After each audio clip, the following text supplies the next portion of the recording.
আমি কোনো সেক্সুয়াল আকর্ষণ অনুভব করি না। মেয়েদের জন্য পরামর্শ। আমি একজন ২২ বছরের মেয়ে, কিন্তু আমার ভিতরে কোনো সেক্সুয়াল আকর্ষণ কাজ করে না। আমার স্বামী যতই চেষ্টা করুক, আদর করুক, খুশি করার চেষ্টা করুক, কিন্তু কিছুই কাজ করে না। ভ্যাজাইনা একদম ড্রাই। আমি জানি আর অর্গাজম কেমন লাগে, কিন্তু আমি কখনো হইনি। আমি চাই আমার ভিতরে অন্য মেয়ের মতো উদ্দীপনা জাগুক, কিন্তু কিছুই হয় না। আমি কি ভুল? কি করব? আজ আমরা জানবো কেন এমন হয় এবং কি করলে আপনি এই সমস্যার সমাধান পেতে পারেন। প্রথমেই বুঝতে হবে, এই অনুভূতির অভাব মানে আপনার সাধারণ বা ভুল কিছুই নেই। অনেক মেয়ে এমন সমস্যায় ভোগেন। এটি এক ধরনের লিবিডো সমস্যা বা সেক্সুয়াল ডিসফাংশন, মানসিক চাপ, শারীরিক অবস্থা, হরমোন সম্পর্কের ডাইনামিক্স সবই প্রভাব ফেলে। এক নাম্বার হলো মানসিক কারণ। স্ট্রেস, আত্মসম্মান কম থাকা বা সেক্সকে দায়িত্ব মনে হওয়া, আগের কোনো ট্রমা বা নিরাপত্তাহীনতা, মনোযোগ অন্যদিকে থাকলে উদ্দীপনা জমে না। ২ নাম্বার হলো শারীরিক কারণ।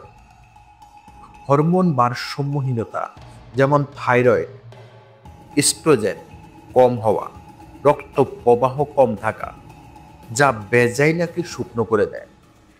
কিছু ঔষধ, যেমন কিছু অ্যান্টি ডিপ্রেসেন্ট, এই অনুভূতি কমাতে পারে। ৩ নাম্বারে আছে যোগাযোগের ঘাটতি। অনেক সময় স্বামী বা পার্টনারের সঙ্গে খোলামেলা কথা না বলা, শুধু শারীরিক মিলন নয়, মানসিক কানেকশন জরুরি। ৪ নাম্বারে আছে সমাধানের সম্ভাবনা। ধীরে ধীরে ক্যাগেল এক্সারসাইজ, যাতে রক্ত প্রবাহ এবং সংবেদনশীলতা বৃদ্ধি পায়। লুব্রিকেন্ট ব্যবহার ড্রাইনেস কমাতে সাহায্য করে। মাইন্ডফুলনেস এবং কি সেন্সরি ফোকাস, নিজের অনুভূতি খুঁজে বের করা। থেরাপি বা সেক্স কাউন্সেলিং একজন বিশেষজ্ঞ সাহায্য করতে পারে।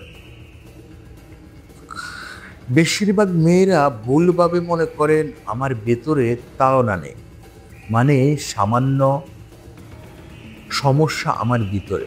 আসলে এটি দেহ মনকে একত্রে ট্রেনিং দেওয়ার বিষয়।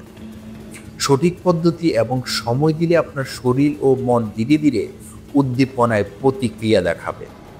এবং হ্যাঁ, আপনার স্বামী খুশি হবে যখন আপনি নিজেকে কমফোর্টেবল বোধ করবেন। খোলামেলা কথোপকথন, স্বামীকে জানান কি পছন্দ কি না। প্রতিদিন ৫ থেকে ১০ মিনিট স্ব আবিষ্কার অনুশীলন করুন। প্রয়োজনে সেক্স থেরাপিস্ট বা গাইনোলজিস্টকে দেখুন। ধীরে ধীরে ফোরপ্লে এবং কি সাউন্ডফুল টাচ চেষ্টা করুন। সবার দেহ ভিন্ন, তুলনা করবেন না। নিজের বডি ও মনের সিগন্যাল শিখুন, সময় দিন, আর উদ্দীপনা আসবে। আপনি একা নন, এই সমস্যার সমাধান সম্ভব। যদি এই ভিডিওটি আপনার সাহায্য করে, শেয়ার করুন অন্য মেয়েদের সাথে যারা একই সমস্যার মুখোমুখি। আপনার অভিজ্ঞতা কমেন্টে লিখতে পারেন। মনে রাখুন, ধৈর্য ও সঠিক পদক্ষেপ সবসময় ভালো ফল দেয়। সবাই ভালো থাকবেন, সুস্থ থাকবেন। আল্লাহ হাফেজ।